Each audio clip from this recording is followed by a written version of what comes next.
Thanks everyone for being here. We'll start with an opening statement from Coach, then go into questions. After Coach, we'll have Aiden Hubbard, Coco Azama, Brendan Sullivan, and AJ Henning is the plan. If you have a question, go ahead, raise your hand, get my attention, and we'll get started. Coach?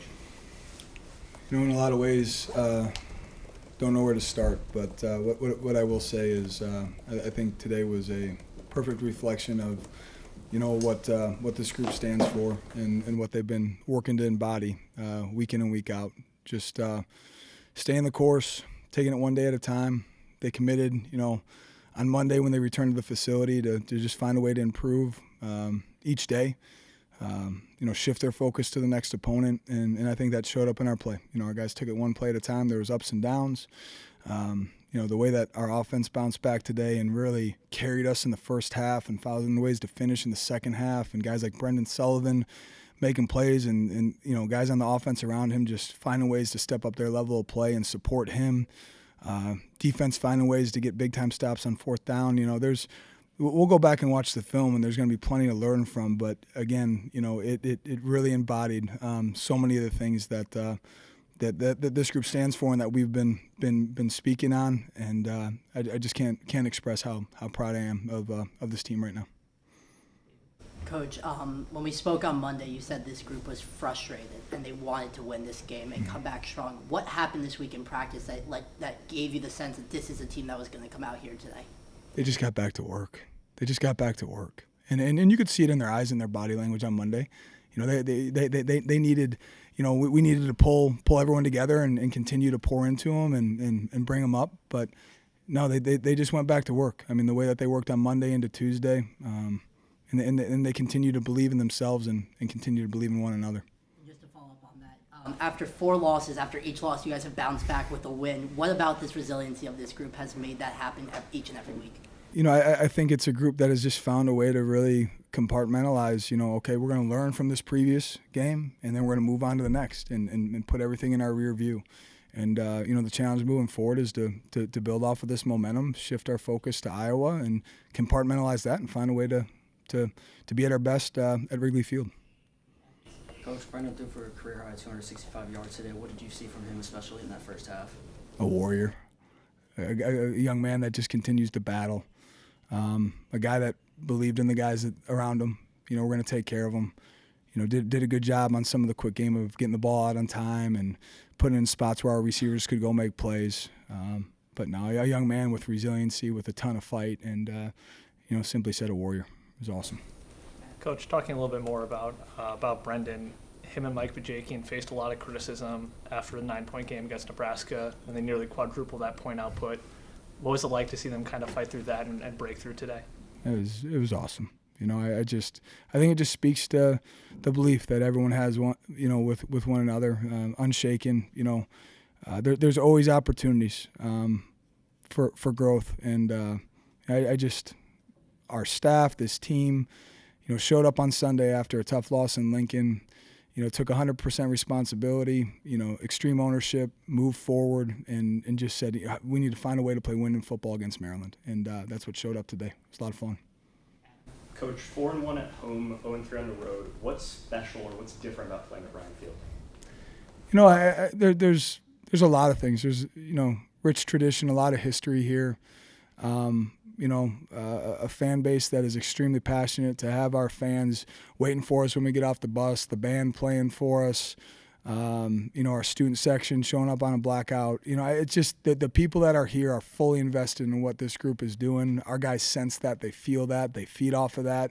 And to be honest with you, it's been a really great transition this year of getting back into that old locker room and getting over here and getting our pregame warm-ups. I mean, you can just tell that our guys got a sense of pride of not only what they're doing, but also what's come before them. It's pretty neat. You walk into the facility, you see the Rose Bowl emblem. I mean, there's so much things about this place that make it special. Coach, Coco Azama appeared to be shaken up at one point during the game, ran into the locker room. For him to come back out and have the game-sealing interception, can you just talk about him and what he's meant to the team in his play today? He coming off an ACL last year, the things that young man has navigated, what he means to this team, what he means to this coaching staff. When I speak with pro scouts about Coco, it is very easy to say, you find a way to get this young man on your team, he's going to make everyone around him better. It's up to them to decide what his skill set is and how that translates. But just his presence in our locker room, on this team, on the sideline, makes everyone around him better. And his opportunities moving forward, whether it's in the football space or in the professional world, Coco is a young man that simply makes those around him better, and can't give anyone any higher praise than that. Coach, this is your third game of the season overall. No turnovers this match. Also, coincidentally, just the third game where there's a positive turnover differential. I'm just wondering, what do you make that testament to in terms of the execution today? I think it comes back to just so many things that our guys have done over the course of the offseason, spring ball, fall camp, the amount of work that goes into ball security, the needed improvement that we had to have in that area. And, defensively, we can still find ways to disrupt the ball more. But, that's something we work on the defense side of the ball. Every day before fall camp, we're working those mechanics. Every Thursday before our Thursday practices, it's the process. I know it sounds cliche, but our guys have bought into it. And it's an absolutely critical piece for a team like us to find ways to win games is win that differential. Coach, speaking of the defense, 6 sacks today. That's the most this season. What do you think went into the success that you guys had today, rushing the passer? You know what? It's a relentless effort and attitude. We really challenge that group to get around the quarterback, find ways to affect him, hit him, touch him, whatever it may be. Such a talented young man back there. We really challenged our back seven to do a great job of forcing him to process the coverage post-snap. He does a really good job of scanning the field, understanding what coverage he's getting. I think sometimes when you look at interceptions, people think that's just a back-end stat. And then you look at stats, well, that's just about the D-line. They all correlate. 6 sacks is a result of us doing a great job of rushing the passer, understanding our lanes, but also playing really good coverage. And vice versa. INTs are pressure and opportunities for guys to go make plays. So great team effort, but really proud of the way that our defensive line, Coach Smith, that group responded to an incredible challenge. I think one of the more impressive things about the game was that both times Maryland really seemed to get it going. 5-play, 66-yard touchdown drive to start the game, then 4 for 61 towards the end. Your defense responded by forcing a turnover. What goes into that process? Is that a schematic change? How do you kind of get them to refocus after 2 drives that are pretty tough to then flip the script entirely? That's such a great question because after those drives, I think everyone, including our players, are going, whoa. And it's a credit to our defensive staff and most importantly, a credit to our players. There's some conversation about adjustments here and there, but at the end of the day, it's our guys just getting back out there, keeping their poise, going and executing. And, nothing dramatic in adjustments, just our guys stepping back out there ready to go and keeping their poise. Not that this is of highest priority right now, but considering the way Brendan's playing, is there going to be a competition for QB1 when Ben's back and healthy? You know what? That's a great question. Something we're not worried about right now. We're just going to worry about continuing to pour into Sully and make sure he's playing at his best and doing everything to make sure Ben can get back as soon as possible. Coach, at the D-line today, we saw some young guys get in there. Dylan Roberts, Michael Kilbane. Kilbane really worked a little bit in the second half. What can you say about those guys and their progression just from when you got here in January and when they first stepped on campus? It's incredible. If you were to say that those were 2 young men that would be on the field in critical situations in a Big Ten game and find a way to come out with a win, you'd say, how did that happen? Well, it happened with those guys buying in, finding a way to get better each day. We've invested in our development. We've invested in double repping in fall camp. We've invested in a bye week where we really poured into some of those young guys. And you got to give a huge credit to Coach Smith, just finding ways to coach everyone up in that room. You never know when your opportunity's coming. It's not a matter of if, it's a matter of when, and making sure that you're staying ready, and those 2 young men have stayed ready. Coach, just wanted to ask about the decision to squib kick up 13 late in the game. Was there something you guys saw on the kickoff return that you were trying to avoid that made that call an advantageous situation? Yeah, I think we would have preferred that it got down the field a little bit further than it did, but just going into the wind, it hanging up in the air, and just really, it was a decision where we were trying to make a conscious decision in terms of field position. Didn't go as far as we wanted, and in hindsight, it didn't end up where we wanted it to, but a lot of it had to factor with the wind and just the way that the ball was hanging up in that wind. Coach, you go from a game against Nebraska where the quarterback throws 17 times. Now Maryland, they throw 47. How is the defense able to shift gears so dramatically week to week there? Part of it is just talking about it and preparing it throughout the week. But I got to be honest with you. I mean, there was a point there in the first quarter where I asked our defensive staff that was charting things. I said, have they actually tried to run like a traditional run play yet? Coach, I think, twice so far, and our guys did a great job of adjusting. And sometimes against teams like that, you have to be careful about being so we want to stop the run. You want to make opponents one-dimensional, but when you become so committed, stop the run, you can actually expose yourself to risk in the passing game. I thought our staff did an incredible job of collaborating, coming up with a really good plan. Our guys did a really good job of adjusting in week, but also in game to find a way to play winning football. Coach, 2 drives today inside the 10-yard line. You decided to kick the field goal, especially that one at the 1-yard line. What was the decision-making behind that decision? Completely a decision to go up 2 scores. And then secondly, you ask yourself, okay, we're up by 10. Do we go for it, try to go up by 17? And it really came down to let's force a really explosive offense to be forced to score 2 touchdowns. Now, 2 touchdowns would have resulted in them taking the lead, but not giving them an opportunity to score a touchdown and a field goal to tie the game. And at the end of the day, you can always look back on hindsight, but what was critical in this situation, forcing them to feel like in that last drive they had to push the ball down the field and find a way to score a touchdown. Today, Ben Rather went back in at center today after Jackson got the start last week. What was the decision-making behind that, and how do you evaluate his performance today?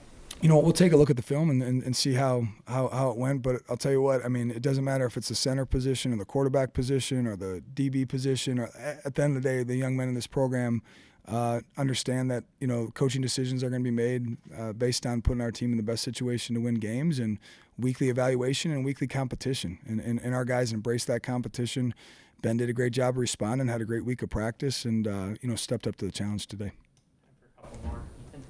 Coach, all year you've talked to us about complementary football, and I just want to know not only the offense today, but the defense getting turnovers and a big stop, and the special teams. Olsen was great kicking the ball today, a huge return. Is this kind of the essence of that complementary football term that you would say? Absolutely. Turn on the film and you see it. The offense carried us in the first half. It was awesome, but finding ways, a big stop on 4th down, some takeaways.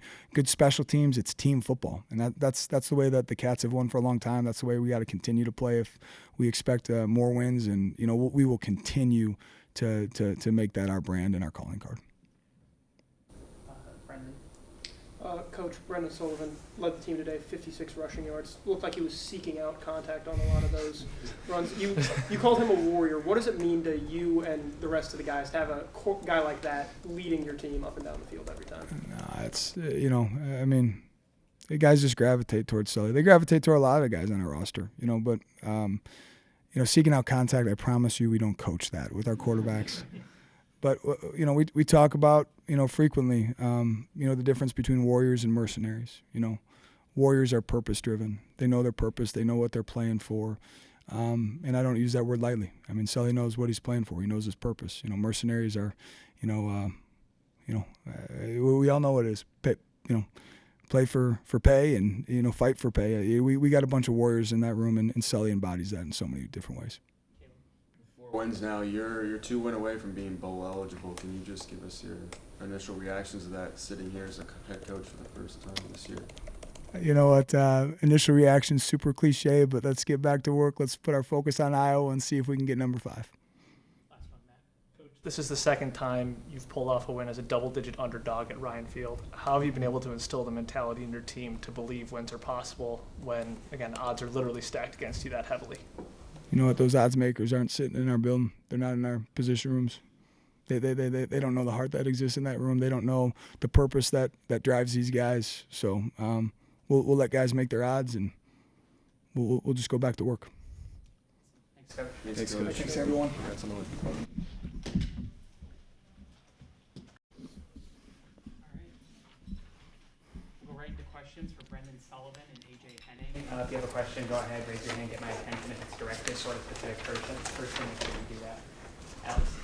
Brendan, you had a career-high 265 passing yards today, but you were 12 for 14 in the first half. What were you just kind of seeing early on in this game? Yeah, it was just finally, our offense is playing the way we practice. We practice super hard, and we play super hard at practice, and finally it just started to click today, and we clicked early. For both of you guys, that big connection between the two of you in the fourth quarter on a scrambled drill, Brendan, it looked like you motioned for AJ to move down the field. Can you guys just break down what happened in that play and how you guys work on those improvisational skills that are not necessarily in the design? Yeah, as an offense, we definitely drill and work that in different situations. As we know, Brendan, he can make plays with his legs. So just always being available, always looking to uncover and get open, knowing he can make a play at any time and throw it. So just being on the same page and, made a big play happen. David? Brennan, obviously the last 2 games not the way you wanted to go. What do you think was the biggest difference this week where the things actually start to click from practice to today? Yeah, just the confidence. Having the confidence in each other and the confidence in ourselves to finally go out here and do it. And I think that's the biggest thing and the biggest word we kind of been harping on, just having the confidence because we know we can do it.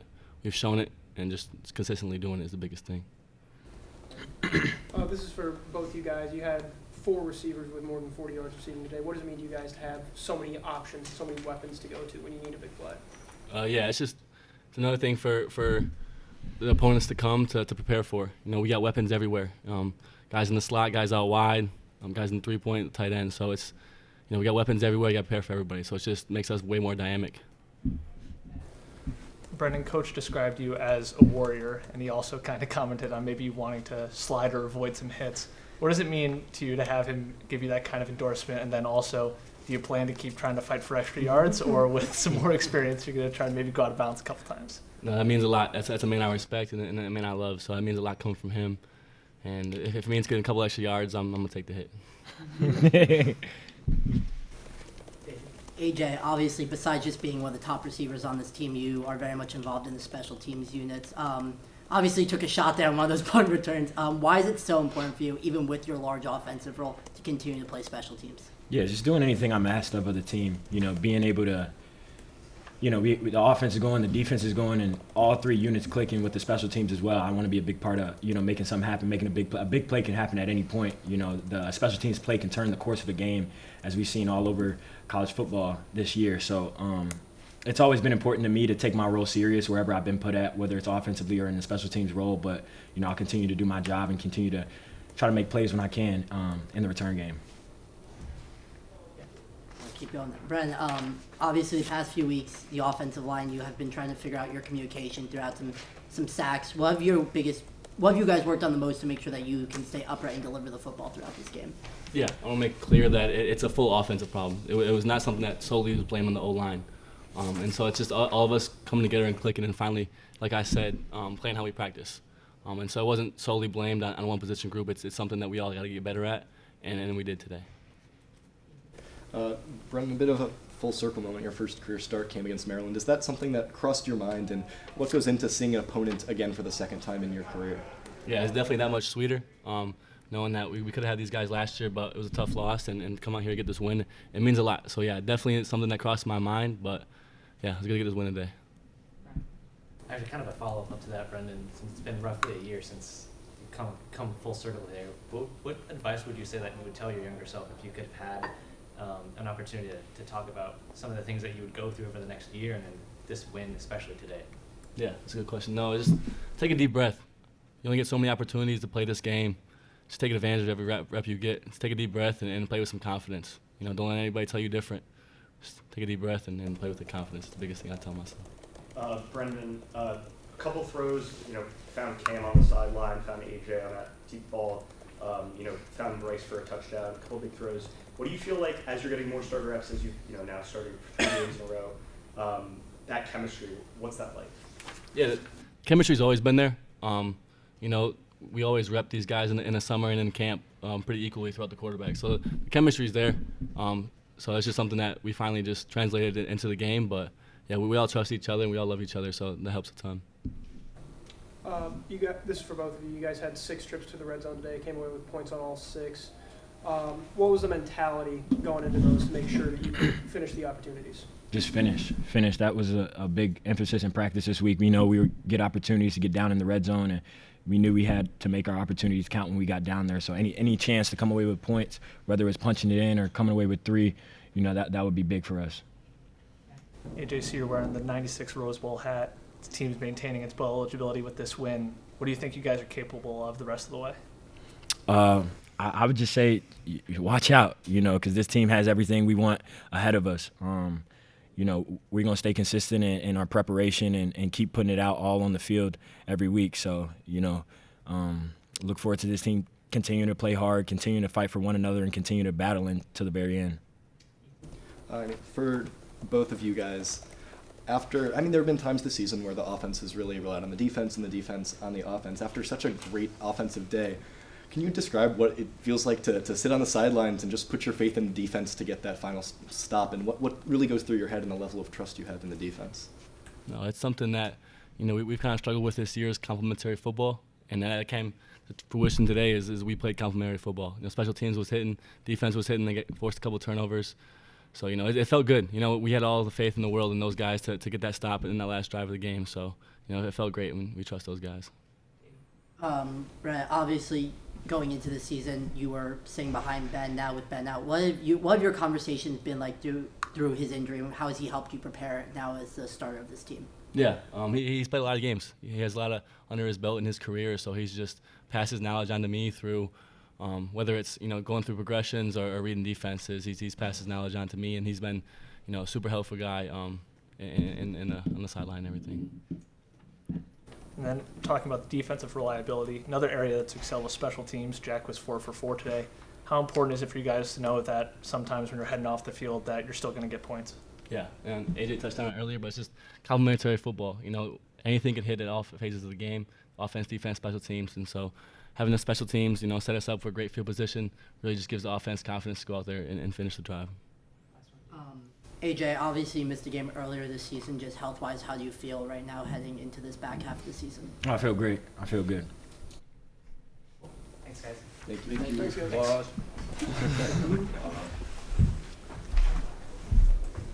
We'll go right into questions for Aiden Hubbard and Coco Ozma. Go ahead and just kind of give a question that's really directed to one specific person. Coco, what were the emotions like when you caught that game-sealing interception? I mean, it's just like all the work that you put in going in, and just being able to seal a game off like that. I mean, it's amazing. Like, this is why you play college football. You want to be in that spotlight. You want to have those plays come to you. So it was just a great feeling all around. Aiden, walk me through the game. You had 3 sacks. Arguably the best game of your career. How did it feel? Yeah, I mean, it felt good. All week we had a plan that their quarterback was a running quarterback. So our coach, Coach Smith, he put us through a good plan to get after him this week. It was a full group effort. Coach Braun described the locker room after last week's game as a very frustrated team that felt like it had every chance to go win the game. Would you agree with that characterization, and how did you channel that into practice this week and what we saw on the field today? I mean, going into a game like that, I mean, you expect to win every time, and especially when it's getting down to the end and it's a close game, like, we expect to win those type of games. I mean, we call ourselves the Cardiac Cats. Like, so going after that game, losing and like letting it sting a little bit, like, everybody in the room, everybody in the building felt like, hey man, we could play better. Like, we know we can win games like that. So I feel like that was just a tone throughout the week. As a follow-up, how would you describe the tone in the locker room after today's win? I mean, in the locker room after win is always great, man. They try to get me to dance. I'm not a big dancer, so they kind of like threw me in there. But but after win is always great. It's hard to win football games. I mean, that's a team of 5-2. That's a good team. They got a great quarterback, great receivers. So being able to win is amazing. Coco, we saw you head to the locker room midway through the third quarter. What was the injury and how you feel after the game? I feel great. Just nicks and bruises, man. Just getting everything checked up to make sure we're all good. But yeah, I'm good to go. You last week for Nebraska, Harburg threw it 17 times. This week, the quarterback threw it 47. How are you guys able to switch gears like that and still deliver a pretty great performance? Yeah, up front at least we preached stopping the run, and we did that last week. Just switching gears is just saying it's not too hard for us. We know what we got to do, getting pressure on the quarterback, helping out our guys in the back end. Quick question for Aiden. I know Coco, y'all in the back for that no-fly zone, but I mean specifically today, it seemed like a lot of the front 7 was getting their arms up. You had 4 pass deflections along the D-line, linebacking room. Was there a message this week about getting your arms up at all, like explicitly, or was that something that came a little more naturally, especially as you would see Talia kind of roll out a lot of times today? Yeah, I'd say it was a little more natural. I mean, just feeling him getting out of the pocket and just trying to make a play. Last year in the game against Maryland, Roman Hemby had over 190 total yards and 3 touchdowns. Was it a definitive part of the game plan to try and keep him in check today, and what went into that? That's a good back over there. I mean, he was a freshman last year, freshman All-American. So, and I mean, in the Big Ten, you always face a good back. So, I mean, just going into it, we always preach ourselves on stopping the run because, I mean, Big Ten West football, it gets a little cold out there today. People are going to try to establish a run. They didn't. They threw the ball 47 times. But yeah, I mean, going into every week, everyone knows like because the run sets up play action, the run sets up the pass game. So being able to stop the run is huge. Coco, this is for you. Obviously, being one of the leaders of this defense, you see a lot of young guys rotating in. We saw Michael Kilbay and Dylan Roberts get in there today. Mm-hmm. What's your message to those young guys when they're stepping out on the field for the first time in a college football atmosphere, in a Big Ten atmosphere? I mean, they're here for a reason, you know. I mean, they're D1 football players just like all the rest of us, and you know, there's no expectation of drop off and things like that. They're getting into the game because we know they can contribute. We know that they have a role on this team, and that's what they're doing. I mean, so it's not like a different message. It's the same message. Like, do what you know, like, do what you coached, and they did that. This is for either of you. I mean, now 2/3 of the way through the season, obviously up and down the season. How do you make sure that this high keeps going through the rest of the year, I guess, defensively? Yeah, I mean, I think just keep riding the momentum. We've had 2 great games, 2 weeks in a row. So just carrying that into next week and throughout the rest of the season is going to be huge. Aiden, 3 sacks for you, 6 sacks for the team. That's season highs for both of y'all. What do you think you can do to keep that momentum and keep that pressure going the rest of the way? Yeah, I say just relentlessly, just getting after the quarterback. That's what we preach every week. We were able to do that today. So that's going to give us a lot of confidence going forward. Looking back at week 1 to now, what do you guys feel like you've improved most upon since that inaugural week? I feel like, especially this week, was a big factor with just putting 3 phases of the game together. I mean, sometimes things are not going to go right on offense, defense, special teams, but being able to just rely on one another and knowing that, hey, if we mess up, offense got us. If offense mess up, we got them. So just being able to rely on each other, I feel like that's huge for the team. Trusting each other, trusting that we can get it done is huge. And then in kind of going back to your 3 sacks, is that something that you were seeing? Is that something you feel early on in the game that you know it's going to be a big day for you? Is that something that came from, you think, something in scheme, or was that just being in the right place at the right time? Just being in the right place, but also just dedication every week. I mean, I put in the work every day, and it's a group effort, like I said earlier. The D-line was getting after the quarterback all day, and it allows for other guys to make plays. And I came out on that end today. Coco, obviously you got to play in the game in 2021, but Northwestern returns to Wrigley Field next week, a different type of environment in one of the most iconic stadiums in sports. Why is that kind of a unique opportunity in Northwestern? How excited are you to play in the friendly confines next week? I think it's awesome. You know, this is only going to be my second time in a baseball stadium. You know, I never really went to games growing up or anything like that. So, and just like that right corner of the end zone, like they're like the fans are like right there on you. So I mean, it's a pretty cool environment.